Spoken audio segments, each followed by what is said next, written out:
Hello guys, Free here, welcome to the channel. In today's video, we're going to look at 5 amazing data sources to use for your next data engineering project. We're going to put the data in data engineering in this video. We know when it comes to data engineering, you hear of topics like 80% of all data initiatives or all data engineering projects fail. Why? Because the teams don't have access to data. And even more, there is a lot of regulations and rules about what data you can collect, what data you can store, and how you can use that data. So thinking about GDPR or thinking about CCPA and all the regulations that are coming in terms of data access, data storing, and data usage. So these concepts of teams being able to get access to source data and use that data for the data engineering project is a very vital thing to think about. And in this video, I'm going to give you 5 sources you can use today. Some of them are free, but you can easily access the sources, get access to data you want. For the most part, do so in a secure fashion for some of the sources and be able to accelerate the time to value for your data projects. Now, we're going to dive right into the very first data source, and I try to list this in the order of priority. So if I was doing a data engineering project, these are the steps, these are the sources I'm going to hit first before looking at any other thing. Now, the very first one would be a marketplace. So you want to look at a data marketplace as a potential source for data to use for your data engineering or data science, machine learning, AI project. Now, why do we look at the marketplace here? Think about what Amazon has done for retail and the disruption is done in that space. If you need something, you need, say, a pair of sneakers, the last thing you're going to do is go out and buy threads and needles and leather to sew yourself a pair of shoes. You don't do that, right? You go to a marketplace and you buy that because somebody has already done that work and you can leverage that for yourself. Now, when it comes to data, there is still a lot of people out there who imagine that for their data science projects or their data engineering projects, they have to go get the data by themselves or they have to go create the data by themselves. And they open up the IDEs and they start trying to write code and build ETL pipelines. Sure, you can do that, but it's not necessarily the most effective fashion. And so this is where we're seeing this concept of a data marketplace really being that next frontier, where if you have a data project you're embarking on, you want to start with a marketplace first. That should be your entry point to a data engineering projects more so than anything else. All right, you want to look at the marketplace before you even think about writing an ETL or building a data integration pipeline. So the de facto standard for a marketplace today is really the cloud data warehouse, the cloud data platform, which is Snowflake. It's the leader in the market. It has the most robust marketplace with the best architecture, I could say. So you want to check out the Snowflake marketplace. And what the Snowflake marketplace does is it looks like this. Once you come in, you can, if you have a Snowflake account, you can search for data sets. Let's say COVID, which was a very big data set that became popular back in 2020 when COVID just broke out and people were able to use this to do research and to collaborate. This marketplace gives you the ability to look for a data set with a simple search, and you can grab that data set. You can get the data set, and this data set is instantly available in your Snowflake environment, and you can join that with other data sets to use for your data science, your data engineering, your machine learning initiatives. It literally takes 2 clicks, right? Gone are the days of doing ETL and FTP, SFTP, and waiting for files to arrive. This marketplace is literally rewritten the playbook. It's changed how companies can get access to data. If you're part of the Snowflake network, you have access to this marketplace. You can search for data sets. Some of them are free. Not every data set here is free. There are some which you have to pay for, and some of them are personalized. So if you're getting data sets from, say, a particular vendor that is customized to your need or to your account or to your company, this marketplace allows you to get that flexibility. And the beauty about this is you're not moving files around. You're not making a copy of that data. This is all live access to data that sits on the Snowflake infrastructure. They call it the Snowflake data cloud. So if you're looking for data sets to supercharge or to help with your data engineering projects, the marketplace is definitely a no-brainer. You want to get access to the marketplace, search by category, search by vertical, search by industry, search by business needs, and you can get access to very, very quick and robust data sets to use for your data engineering project. Now, the next one here on our list would be beyond the marketplace, would be looking at community websites. So we're talking about Kaggle or Kaggle, we're talking about Data.gov, and there are a lot of these community websites where people make specific data sets available.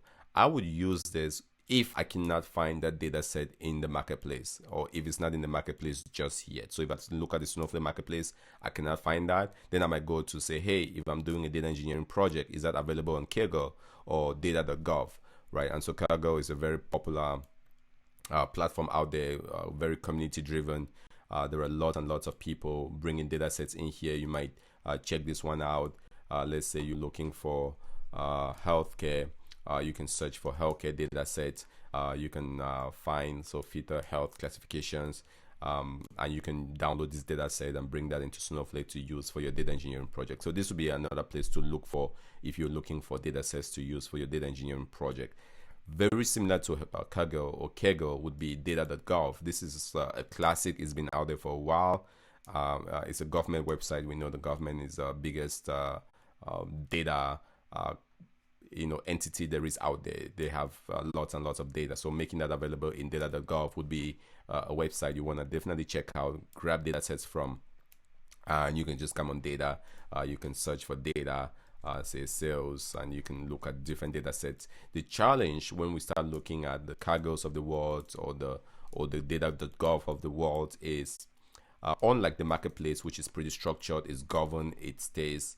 If you go back to the marketplace here, which is pretty structured, it's governed, it's within your Snowflake account, it's all secure. You're not making a copy of the data, you're getting live access to data. You can do it in one click, and you can just have that data directly available in your database to use for analytics with all the security, arrowback controls, so role-based access controls, logging associated with that. This is what the marketplace will give you. But if you're going down the route of getting data sets from Data.gov or Kaggle datasets, you still have to make a copy of that data, and it's error prone. You cannot automate it, and so there are a lot of challenges you might find with this. But as a last resort, I would look at this if you really need a specific data set you cannot get access to by any other means. Now, the next category of data sources I would look at would be SaaS APIs. So you have a lot of SaaS applications out there that do have data sitting in their silos in the applications. So think about Zillow for real estate, Twitter for communication, Weather, or Yahoo Finance, and there are just so many out there. A lot of these applications very early on realize that they don't want to log this data in their ecosystem. They want to open this up with APIs. So Twitter is a very popular one. If you want to search all the tweets that are coming that mentions your name, Twitter makes that available through their API. So what you want to do is figure out how to hit the APIs. Typically these are REST APIs, REST endpoints.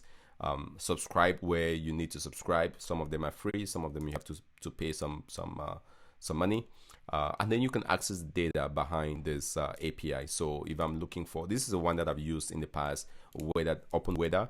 It gives you weather forecasts and actual weather data across different geographic regions, zip codes.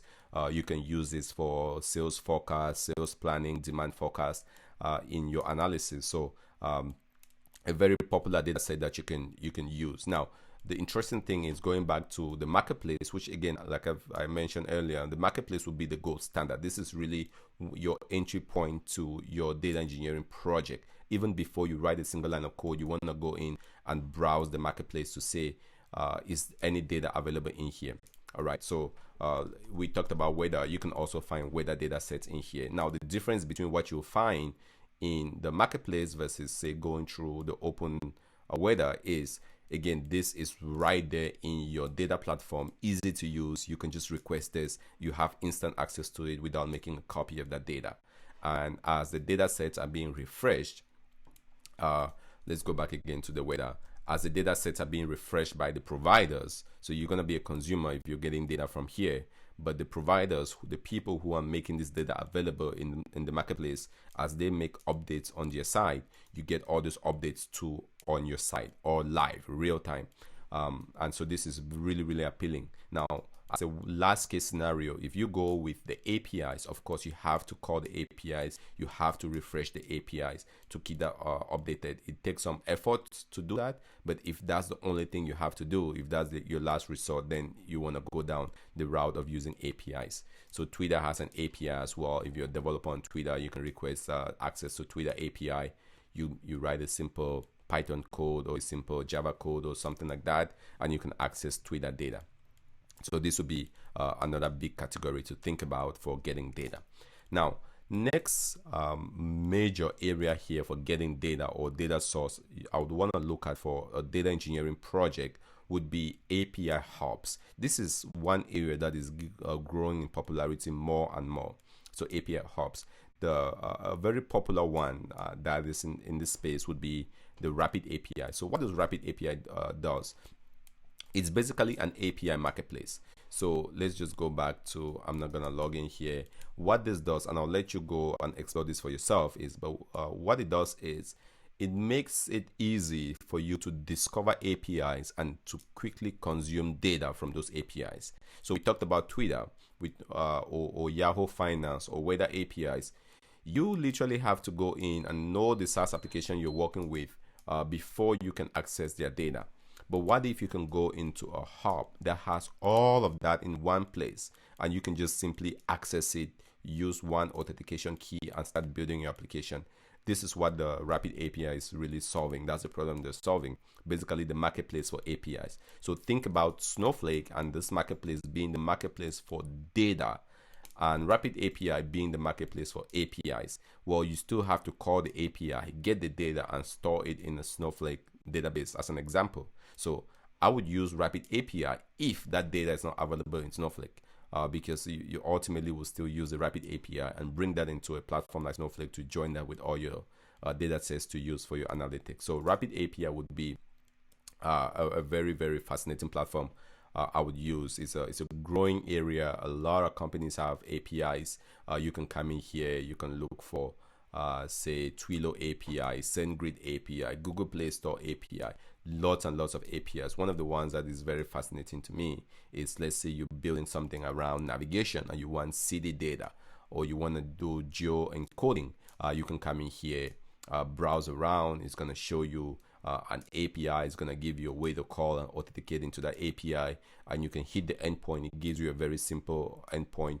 You can hit that endpoint and you're going to get results just like that. So definitely an option to use in case you need data for your data engineering project. Now, going back to our list here, I'm going to look at last but definitely not the least. As a matter of fact, this would be one of the top ones on this list, but it just happens to be below here, and this would be synthetic data and mock data. Now, why is synthetic data and mock data very, very important? Think about governance, think about security, think about unlimited scale. If you want data that doesn't even exist because you want to build some data engineering project or some machine learning project and no one else has this data, can you synthesize the data yourself? Can you create the data yourself that meets the characteristics of your engineering effort, but it's basically not real? So some people call it fake data. I don't like to use fake data because it's not fake. It's still data. It's just been synthesized. It's been made up. So if you want a data set of patients that have first name, last name, email address, zip code, gender, and all of that stuff, so instead of you having to go get actual data that you have to store and manage and secure and govern and worry about GDPR, well, if you just make all the data up, use that for your data engineering project, use that for machine learning or for AI, and then no one is going to come after you. After all, it's not real data, it's a made up data. So there's really very limited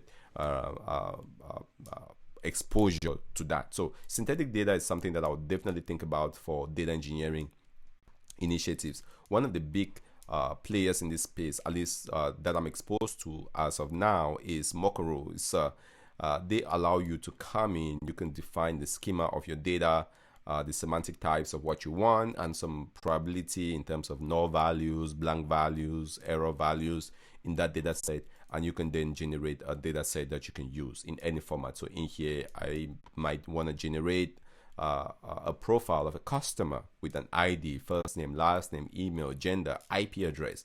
Now this is all synthesized, this is not real. So if you go ahead and you say you want this in a CSV format, and you want say 1000 records, and you generate, or you can preview that data, it's going to generate synthetic data for you, and now you can use this for your data engineering project.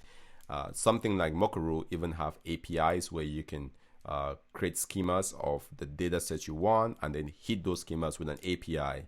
Well, you can download, of course, but if you don't want to download each time, you want to automate that, you can then call your APIs. So this is a very promising area. It's a growing area, especially with regulations that are coming up.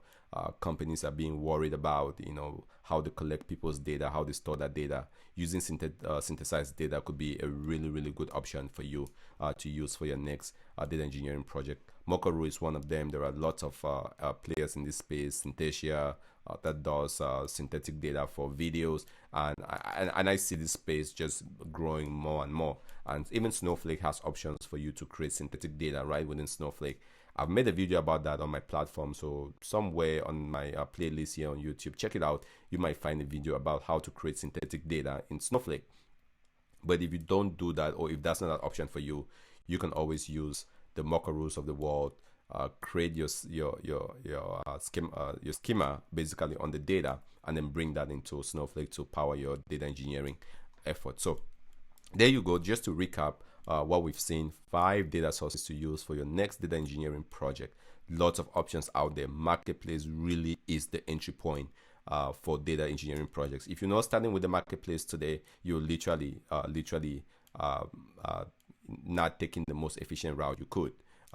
So I would start with the marketplace, Snowflake marketplace. There are other marketplaces out there. Amazon has a marketplace, AWS marketplace, Azure has one, Google has one. The difference between all of that and what you'll find with Snowflake is those marketplaces are data sets that you can access. Snowflake is a data platform, and the data you get is live. So this is one Snowflake account sharing data with another Snowflake account. There is no movement of data, and you can run it across clouds. Snowflake run across clouds, AWS, Azure, Google.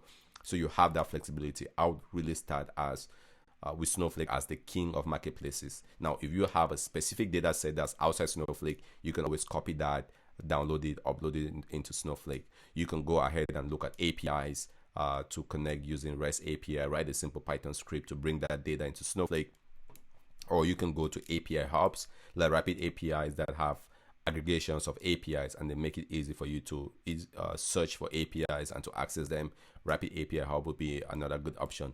Last but not least, you can go ahead, make your own data, synthesize your own data, create your own data of any data set, any volume to use either for just testing specific edge cases in your data engineering project, or for testing for volume where you want lots and lots of millions or trillions of rows. You can synthesize that and load that into your data engineering project to stress test that. So guys, there you have it, 5 data sources for your next data engineering project. I hope this was helpful to you. Definitely something to check out. I'm going to leave a link to all of this in the description below, so check that out. And as always, if you have any questions, don't hesitate to let me know. If you have comments, leave that in the comment section below. More than happy to engage with you guys.